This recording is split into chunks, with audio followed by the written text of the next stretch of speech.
Hello बच्चों, good morning. आज हम लोग अध्ययन करेंगे भारतीय मानसून। भारत की जलवायु मानसूनी पवनों से बहुत अधिक प्रभावित है। ऐतिहासिक काल में भारत आने वाले नाविकों ने सबसे पहले मानसून परिघटना पर ध्यान दिया था। पवन तंत्र की दिशा उलट जाने, उत्क्रमण के कारण उन्हें लाभ हुआ, चूँकि उनके जहाज पवन के प्रवाह की दिशा पर निर्भर थे। अरबवासी जो व्यापारियों की तरह भारत आए थे, उन लोगों ने पवन तंत्र के इस मौसमी उत्क्रमण को मानसून नाम दिया।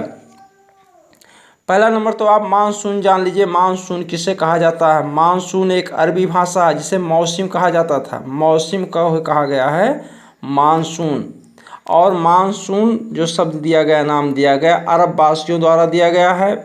और इस पे ध्यान कौन दिया? जो व्यापारी लोग थे, क्योंकि जो मानसूनी हवाएं होती हैं या और हवाएं होती हैं, पहले जो व्यापार होता था एक देश से दूसरे देश में जलयान के माध्यम से होता था, क्योंकि एक देश से दूसरे देश में जाने का कोई और साधन नहीं था।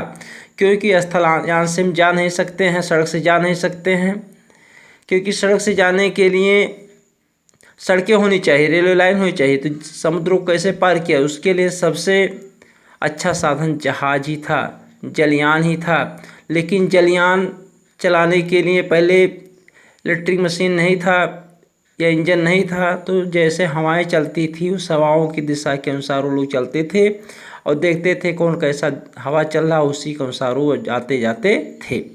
तो इससे व्यापार में प्रभाव पड़ता था। और दूसरा चीज़, जो भारत का जलवायु है वो मानसून पे कैसे भारत का मानसून, जो भारतीय मानसून भारत की जलवायु पे कैसे प्रभाव डालता है, उसका हम लोग अध्ययन करेंगे। मानसून का प्रभाव उष्णकटिबंधीय क्षेत्रों में लगभग 20 डिग्री उत्तर एवं 20 डिग्री दक्षिण के बीच रहता है। मानसून की प्रक्रिया को समझने के निम्नलिखित तथ्य महत्वपूर्ण हैं। जो भारत का मानसून है उसका जो प्रभाव पड़ा भारत की मानसून पे, उसको कैसे हम समझें? तो 20 अंश उत्तर से 20 अंश दक्षिण, जो उष्णकटिबंधीय जलवायु है। नंबर 1, स्थल तथा जल के गर्म ठंडे होने की विभेद्री प्रक्रिया का भारत के स्थल भाग पर निम्न दाब का क्षेत्र उत्पन्न होता है, जबकि इसके आसपास के समुद्रों के ऊपर उच्च दाब का क्षेत्र बनता है। अब देखिए, भारत जो हमारा है 3 तरफ समुद्रों से घिरा हुआ है, और 3 तरफ समुद्रों से घिरा होने के कारण यहाँ की जलवायु कुछ दूसरे तरह की है। यहाँ पर स्थल भाग भी है और जलीय भाग भी है। स्थल और जल दोनों में असमानता पाई जाती है टेम्परेचर में, और असमानता होने के कारण यहाँ पर कहीं टेम्परेचर अधिक होगा तो कहीं टेम्परेचर कम होगा। टेम्परेचर कम होने ज़्यादा होने से वायुदाब पर भी प्रभाव बनता है। दूसरा है, ग्रीष्म के दिनों में अंतः उष्णकटिबंधीय अभिसरण क्षेत्र की स्थिति गंगा के मैदान की ओर खिसक जाती है। यह विषुवतीय वृत्त है जो प्रायः विषुवत वृत्त से 5 अंश उत्तर में स्थित होता है। इसे मानसून ऋतु में मानसून वृत्त के नाम से जाना जाता है। अब देखिए, ग्रीष्म ऋतु में क्या कह रहा है? ग्रीष्म ऋतु के दिनों में अतः उष्णकटिबंधीय अभिसरण क्षेत्र की स्थिति गंगा के मैदान की ओर खिसक जाती है। 5 अंश जब आप आएंगे विषुवतीय वृत्त के बाद देखेंगे तो इसके मानसून ऋतु में मानसून वृत्त के नाम से जाना जाता है। जो मानसूनी पवनें होती हैं मध्य भारत में आ जाती हैं, जिसे कहा जाता है गंगा के मैदान की ओर खिसक जाती हैं। अगला है, हिंद महासागर में मेडागास्कर के पूर्व लगभग 20 अंश दक्षिण अक्षांश के ऊपर उच्च दाब वाला क्षेत्र होता है।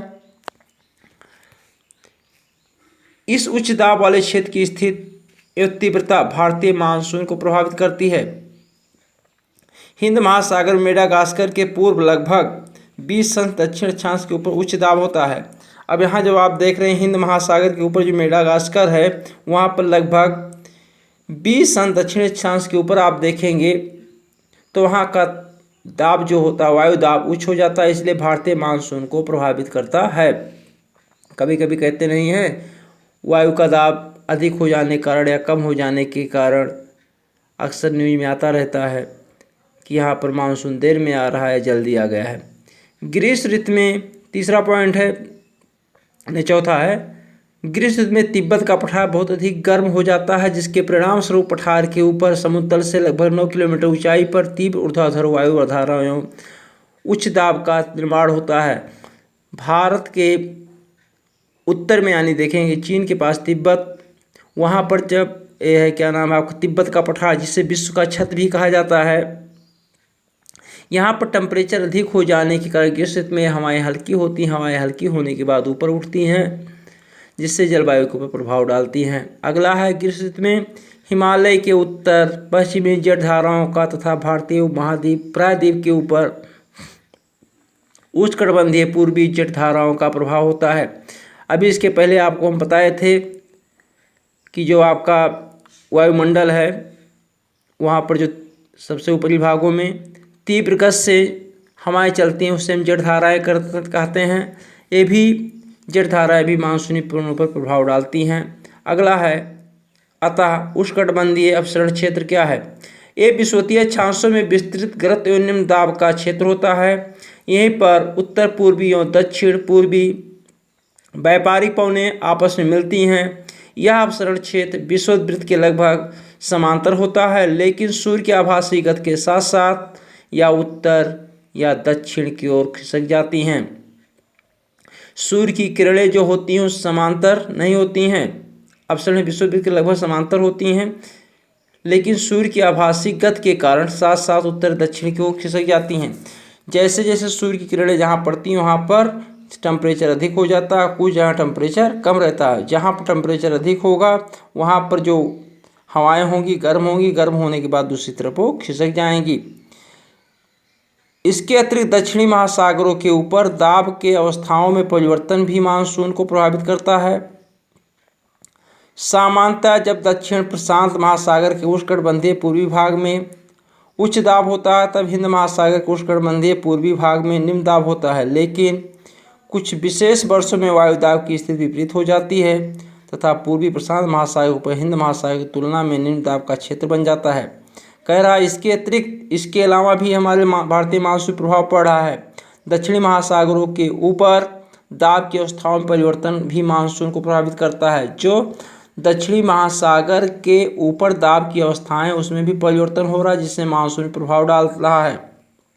सामान्यतः दक्षिण प्रशांत महासागर के उष्णकटिबंधीय पूर्वी भाग में उच्च दाब होता है, तब हिंद महासागर के उष्णकटिबंधीय पूर्वी भाग में निम्न दाब होता है।